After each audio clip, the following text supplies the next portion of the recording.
പ്രിയേക ദൈവത്തിന് മഹത്വം ഉണ്ടാകട്ടെ.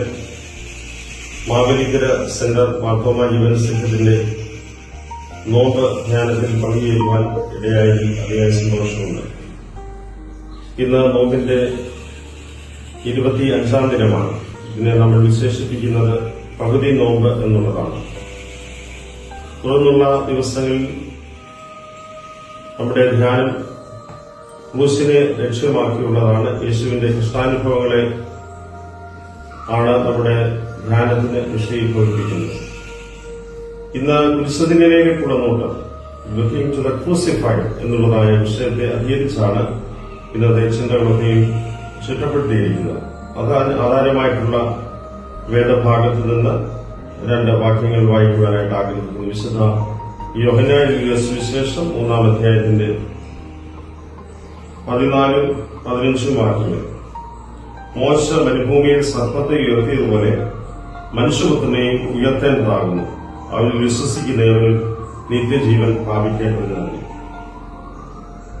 പഴയ നിയമത്തിൽ നിന്ന് ഒരു ഉദാഹരണം ചൂണ്ടിക്കാണിച്ചുകൊണ്ട് കർത്താവായ യേശുക്രിസ്തു ഇവിടെ വെളിപ്പെടുത്തുന്നതായ സത്യം എന്താണെന്ന് ചോദിച്ചാൽ, മനുഷ്യപുത്രൻ ഉയർത്തപ്പെടേണ്ടത് അതിന് മോശ ഉയർത്തിയതായ വിച്ചല സർപ്പം മരുഭൂമിയിൽ സർപ്പത്തിന്റെ ദംശനമേറ്റ് മരണത്തിന് വിധേയരായിരിക്കുന്ന ഒരു പശ്ചാത്തലത്തിൽ അതിൽ നിന്നുള്ള വിമോചനം കടിയേറ്റവനൊക്കെയും കുടിമരത്തിൽ തൂക്കിയതായിട്ടുള്ള താമ്രസർപ്പത്തെ നോക്കുമ്പോൾ എപ്രകാരം രക്ഷ നേടിയിരുന്നുവോ, മരണത്തിന്റെ ജീവനിലേക്ക് നയിക്കപ്പെട്ടുവോ, ആ ഒരു അനുഭവമാണ് ഇവിടെ കുരിശിലും നമുക്ക് ദർശിക്കുവാനായിട്ട് സാധിക്കുന്നത്.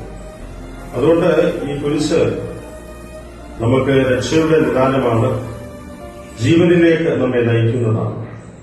അതുകൊണ്ടാകുന്നു കർത്താവ് കുരിശിൽ കിടന്നപ്പോൾ പറയുന്നത്, ഇവൻ തന്നെത്താൻ രക്ഷിക്കാൻ സാധിച്ചു, ഇവൻ മറ്റുള്ളവരെ രക്ഷിക്കുന്നു. യേശുവിന്റെ ഉദ്ദേശം അതായിരുന്നില്ല, തന്നെത്താൻ രക്ഷിക്കുക എന്നുള്ളതായിരുന്നില്ല, പിന്നെയോ മറ്റുള്ളവരുടെ രക്ഷയ്ക്ക് വേണ്ടിയാണ് താൻ കുരിശിൽ മരണം വരിച്ചത് എന്ന് കാണുവാൻ സാധിക്കും. അതുകൊണ്ട് ഇന്ന് മറ്റുള്ളവരുടെ രക്ഷയ്ക്ക് വേണ്ടി, മറ്റുള്ളവരുടെ നന്മയ്ക്ക് വേണ്ടി, അനുഗ്രഹത്തിനു വേണ്ടി ലോകത്തിൽ ചെയ്യുന്നതായിട്ടുള്ള എല്ലാ പ്രവർത്തനങ്ങളുടെയും പ്രചോദനം എന്ന് പറയുന്നത് കർത്താവ് യേശുക്രിസ്തുവിന്റെ കുരിശാണ്, സ്വയത്യാഗത്തിന്റെ പാതയാണ്. യേശുക്രിസ്തു പാപത്തിന് പരിഹാരമായി തന്റെ ജീവനെ ക്രൂശിൽ അർപ്പിച്ചു എന്ന് നാം മനസ്സിലാക്കുമ്പോൾ ആ കുരിശ് രക്ഷയുടെ നിദാനമായി നമുക്ക് മുൻപിൽ വെളിപ്പെട്ടിരിക്കുകയാണ്. പാപത്തിന്റെ ശമ്പളം മരണമാകുന്നു എന്ന് ദൈവവചനം പറയുന്നു. എന്നാൽ ദൈവത്തിന്റെ ആ മരണത്തിന്റെ ശിക്ഷാവിധിയെ അകറ്റിയതായിട്ടുള്ള അനുഭവമാകുന്നു കുരിശ്. അതിലൂടെ നേടിയെടുത്ത രക്ഷ. അവിടെയാണ് യേശു മശീഹായായി വെളിപ്പെടുത്തപ്പെടുന്നത്. അത് മഹത്വത്തിലേക്കുള്ള ഒരു അനുഭവമാകുന്നു എന്ന് കാണുന്നത്. അതുകൊണ്ട് കുരിശിലെ നോട്ടത്താൽ നമുക്ക് രക്ഷ പ്രാപിക്കാം. മറ്റുള്ളവരെ നന്മയിലേക്കും നീതിയിലേക്കും നയിക്കുവാൻ ഇത് കർത്താവിനോടൊപ്പം ദൗത്യത്തിൽ പങ്കുചേരാം. അങ്ങനെയുള്ള ശുശ്രൂഷകളിൽ നമ്മെ തന്നെ സമർപ്പിക്കുന്നുള്ള അവസരമായി തീരട്ടെ ഈ നോമ്പിന്റെ ധ്യാനങ്ങൾ. അതുകൊണ്ട് ദൈവത്തെയും മനുഷ്യനെയും, ദൈവത്തോടുള്ള ബന്ധത്തിലും മനുഷ്യബന്ധത്തിലും നമുക്ക് കുരിശ് ഒരു അനിവാര്യതയാണ്. ആ കുരിശിന്റെ അനിവാര്യത യേശുക്രിസ്തു പ്രകാരം ഉൾക്കൊണ്ടുകൊണ്ട് ഈ ലോകത്തിൽ ജീവിച്ചു.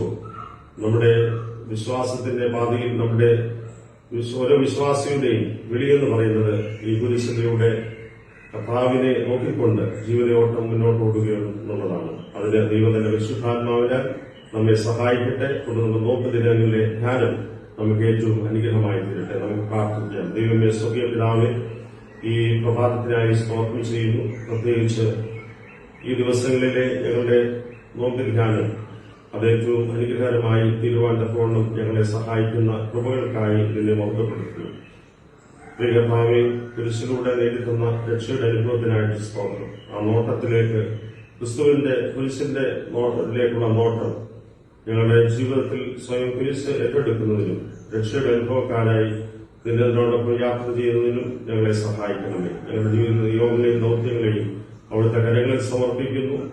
കർത്താവിനോട് രക്ഷയുടെ അനുഭവത്തെ പ്രാപിച്ച് കുരിശ് വഹിച്ചുകൊണ്ട് കർത്താവിനെ പിൻപറ്റുവാൻ, മറ്റുള്ളവരുടെ അനുഗ്രഹത്തിന് വേണ്ടി കാരണമായി തീരുവാൻ ഞങ്ങളെ ഓരോരുത്തരെയും പ്രാപ്തിപ്പെടുത്തണമേ.